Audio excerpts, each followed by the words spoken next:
Hello, welcome back to my channel. My name is Ellie. On this channel, I cover topics all about healthy routines, healthy habits, mindset, lifestyle, entrepreneurship, and so much more. So if you are interested in that, make sure to subscribe to this channel. Today, I want to talk about what the day in the life of an Airbnb superhost looks like. And I just want to note that the responsibilities and tasks that I carry out are not things that I do all on the same day or all on one day. I really just wanted to put a video that encompasses all of those responsibilities laid out so that whoever's watching just gains a little bit more insight. A little bit of backstory: I've actually had my property listed on Airbnb for about a year now. And how I got started with Airbnb is that I went ahead and took an online course that also had its corresponding coaching sessions. And this was on behalf of the Real system. I will go ahead and include related links down below in case you're interested.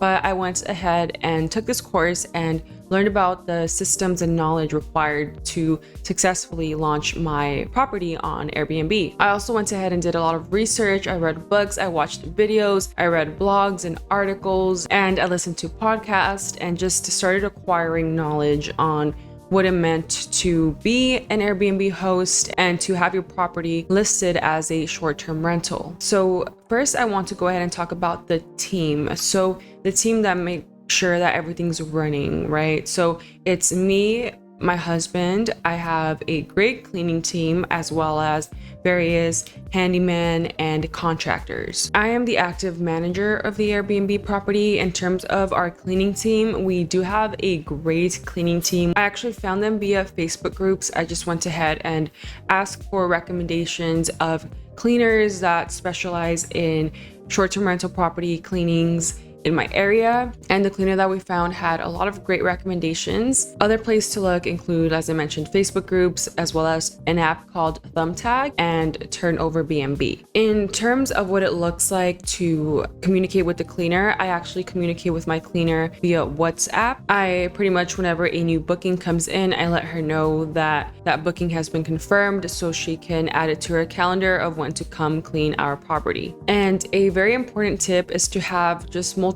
contacts of very good cleaners that you've gone ahead and reached out to, because you never know when you're going to need a cleaner in case of an emergency, just someone else that knows your home and when you keep your replenishables and other things, because again, it's just good to have that peace of mind that in case something goes wrong, there's always that backup plan. So in terms of how much time this communication takes, it definitely is more on a weekly basis. I do not spend too much time communicating with the cleaners because again, they know what's expected of them. I went ahead and gave them the rundown before I hired them, so they know that once they come in, they know what to do. It's just a matter of me letting them know when a new guest will be entering the home. So in terms of the other members of my team, I did mention contractors and handyman. So I actually found really good handyman and contractors via Facebook groups, as I mentioned, and also the same app that I talked about earlier, which is Thumbtack. So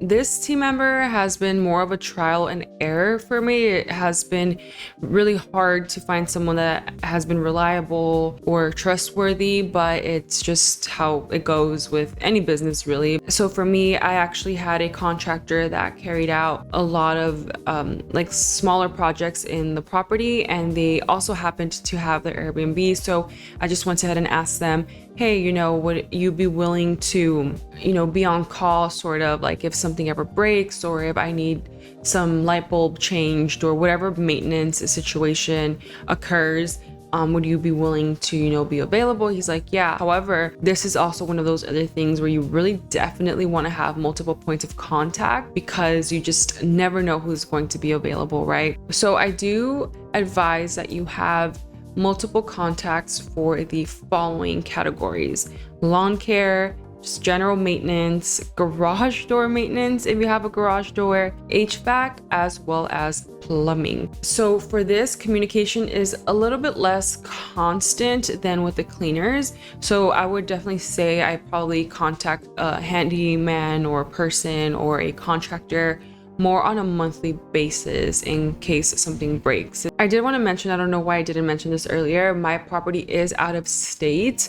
So I definitely need someone that's available for even the minor things like changing a light bulb, because I'm not physically there near the property. So let's talk about guest communication now. This is another element of Airbnb, and I do want to say that most of my messages are automated, which is why this does not require a lot of time for me. The messages that I do have automated are my booking message, my checkup message, my pre-checkout message, and my checkout message. So that's 4 total messages that are automated. And the check-in message, I have it as a saved template. It's not automated because I send a different lock code to every guest just for security reasons. And I also want to note that I have a lot of saved replies onto the Airbnb app, and these are saved messages that cover a lot of different situations because guests have questions, guests have a lot of common questions, and so I just went ahead and created a lot of saved replies that, it saves me time, because instead of typing it out every time, I just go to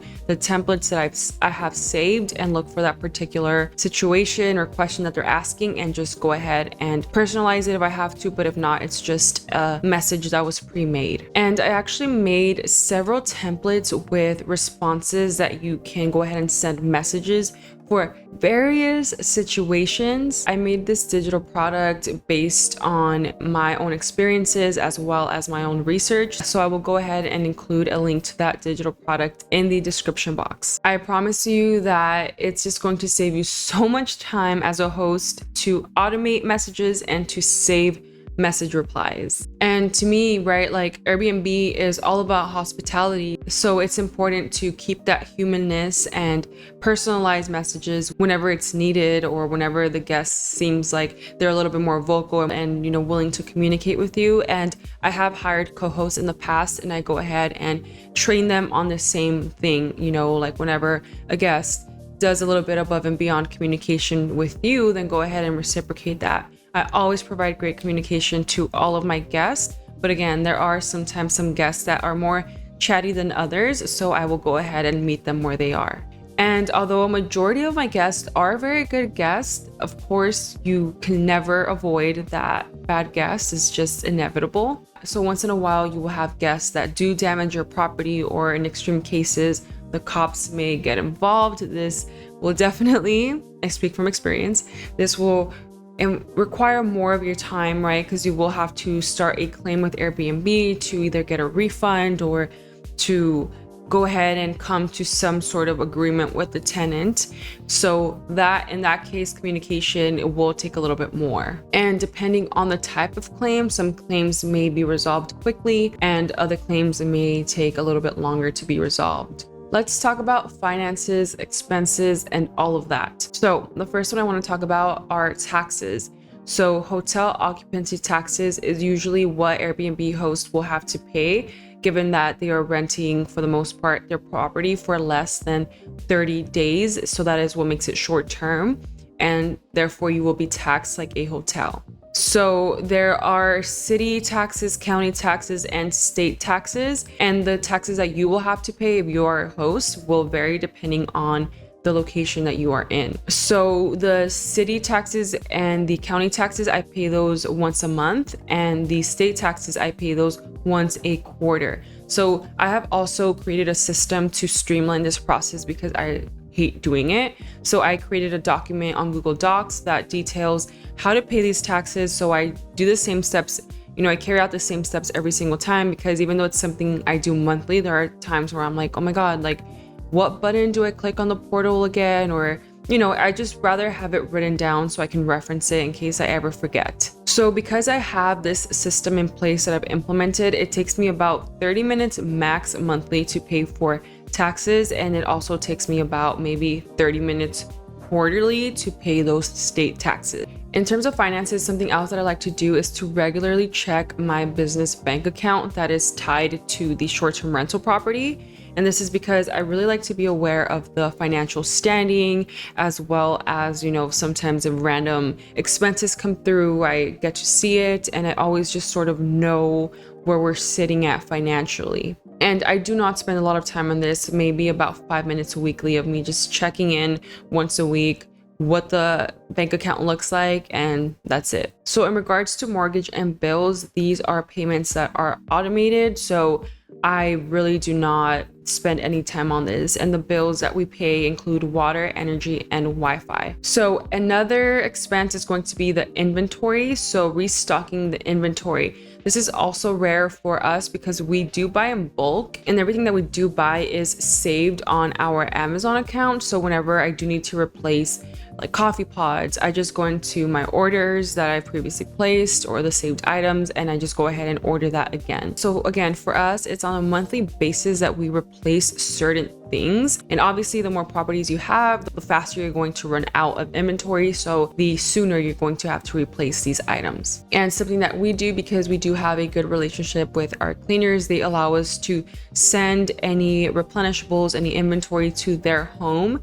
And whenever they clean, they will go ahead and take it to the property. I have shipped stuff directly to the property, but sometimes the packages arrive on days that the cleaners will not be going to the property. So they prefer that I just go ahead and send it to their home. And we also have done this differently. There are times where we ask the cleaner to go ahead and buy whatever is now missing from the home, and then they will go ahead and save the receipt, and we will reimburse them for the item cost as well as for their time. So overall, what it takes to order new items that are needed on a monthly basis is about 15 minutes per month. Another expense is the dynamic pricing tool that we use to set our nightly rate on our Airbnb property. And we use Price Labs. I will go ahead and include the link below. It's pricelabs.co. Again, the pricing is automated, so I don't really spend any time on this. I do go in sometimes and adjust the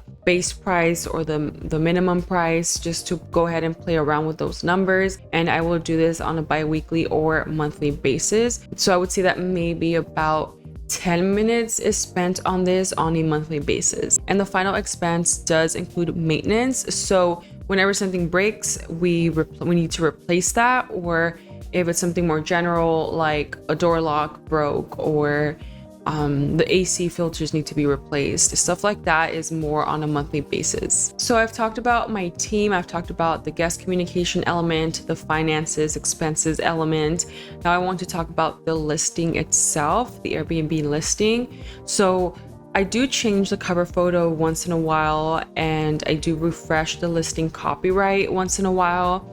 I will change the title, and I usually do these things about monthly, and this does not take a lot of time.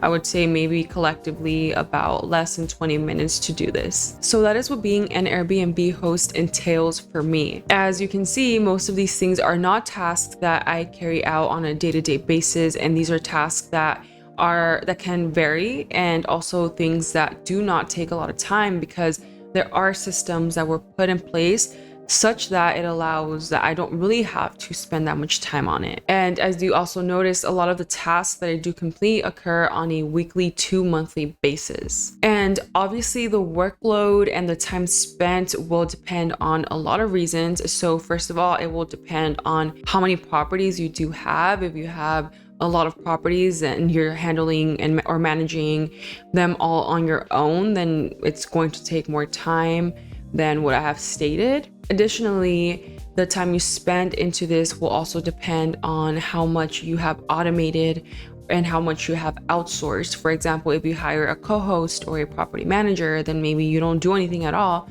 So all of this will just be handed off to someone else. But I just wanted to, provide some insight as to what it's like to be an Airbnb host. Of course, there's way more to it depending on your specific situation, but this is sort of what it looks like for me. And I have been doing this, like I said, for about a year, and these are the tasks that pretty much being an Airbnb host has encompassed. So I hope that was insightful. Let me know if you have any questions, as well as what you would add to this based on your experience. I really hope that you enjoyed this video. Go ahead and like the video if you like the video, subscribe to my channel if you haven't already, and make sure to go interact with my other content while you wait for me to post a new one. Bye.